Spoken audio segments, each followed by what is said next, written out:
So in that ushers them on sense, stage. those stage hypnotists are akin to a stand-up comic, They are. learning what works on stage That's right. and what does not work on stage. That's right. Don't even bring it up because no one's going to do it. That's right. And the rhythm, and depending on the audience too.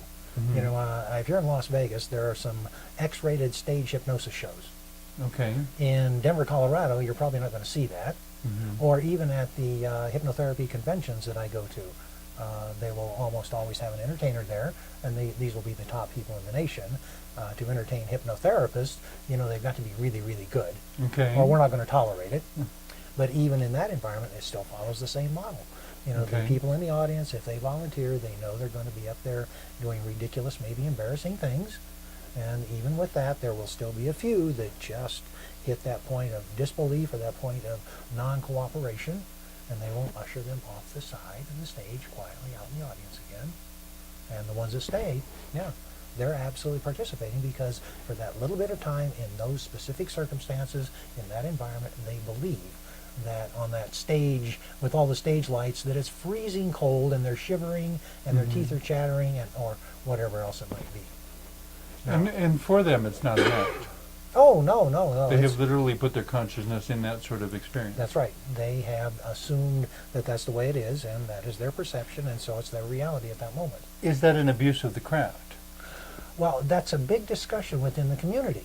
Okay. And I know some therapists who are outraged over any stage show, any entertainment, Okay. using hypnosis as a tool. Because when you hypnotize someone, in my mind, the hypnotist becomes responsible for that person's welfare. I believe that's true. But And I- if they're guiding this person into an oppressive state, such as you're freezing cold, Mhm. that would be abusive. It could be. Because you're unless there is a therapeutic reason for guiding them there, unless Hmm. they're using that person like an object to demonstrate their ability without concern for the minimally negative effects it will have upon that person. I don't know if I would put it quite as strongly as you are. I know you're being very careful with your words, but Okay. yeah, I don't think I put it quite that strongly, but I do believe they do have more responsibility. Some of these shows that I have seen, and I'm trying to think, none have been really abusive that I would consider abusive. Okay. But They've some- always stayed in the safe little edge in the areas. safe You entertainment know, you aspect. feel a little of it. bit cold or something, but Right. Or yeah, imagine that you're Elvis Presley, and so you've got this this balding, middle-aged, overweight man up there playing a broomstick as if it were a guitar. okay. And I think that's a little different than some of the shows that I've heard about, especially the ones in Las Vegas. That I think they really go over the boundary. Okay. I think some of those are very abusive, and I am opposed to Well, that. Even from a therapeutic perspective, it may actually do something wonderful for that man's self-esteem to imagine himself could. for 5 minutes being Elvis Presley. It could be helpful. We don't know. I guess that's the difficulty I have, and there's no follow-up. But again, that goes back to how responsible is this practitioner being? Well, and I've talked to some of the stage hypnotists, and they really believe that they are getting informed consent from the audience members that come up there. They Okay. believe that. And whether they are or not, I mean, that's open to a discussion, I guess, forever. Now, in my office, none of that happens. You know, we're there to help people use this same tool that will allow you to explore thoughts and beliefs and things within yourself that you couldn't do otherwise. And some of that, and they talk about regression, you know, age regression. Some people talk about past lives or future lives, or Well, I mean, and- gee whiz. Whether these other lives are historically verifiable or not, to me is not quite the point. I agree. It's not the point. It's yeah. a narrative that serves their therapeutic process. Right. And if that is the tool that they can embrace in order to help themselves here, now, today, and into the future, awesome. It doesn't make any difference to me what they decide to do. Yeah, whether it's remembered or whether it's imagined, I don't know that it would have much difference. Well, to me, and I tell my clients that sometimes, it really doesn't make any difference to me. If it's helpful for them, then that's all that matters. So I've had people come in looking for past life journeys. I remember a few years ago, Oprah had somebody on her show doing past life journeys. I must have had 20 phone calls in a week, and I hadn't had any in months. Mm-hmm. Yeah, people, I want to do a past life. We saw that on TV. Yeah, exactly. So I knew. Tell me who I was.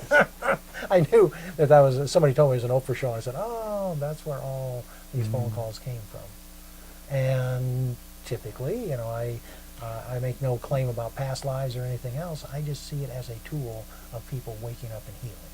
Mm-hmm. And there are a lot of ways in which we need to wake up. Well, there are. Things that until we see Oprah on television talking about it, we don't think about. A lot of people do not, yeah. And one of the things, she's an entertainer primarily. I think a lot of people forget that. She does good works, and I admire her for spending her billions to help people, but she's still primarily an entertainer. I am primarily a therapist.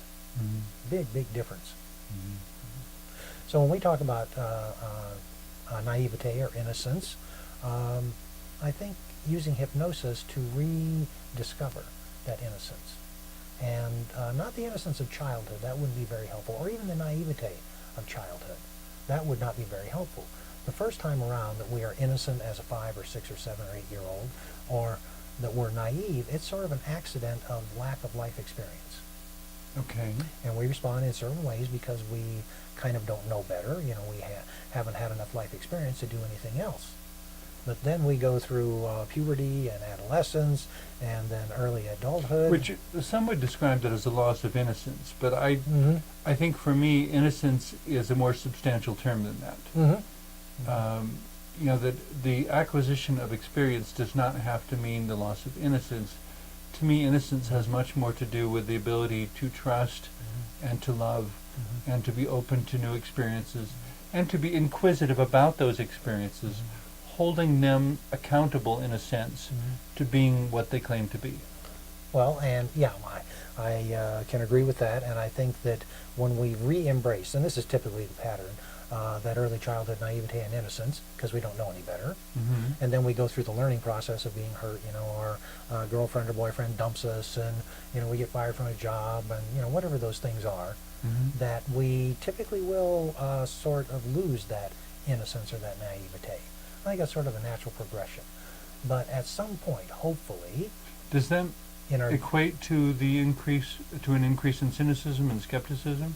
I think it opens the door to that. I think that's part of that learning, growing process through those teens and 20s,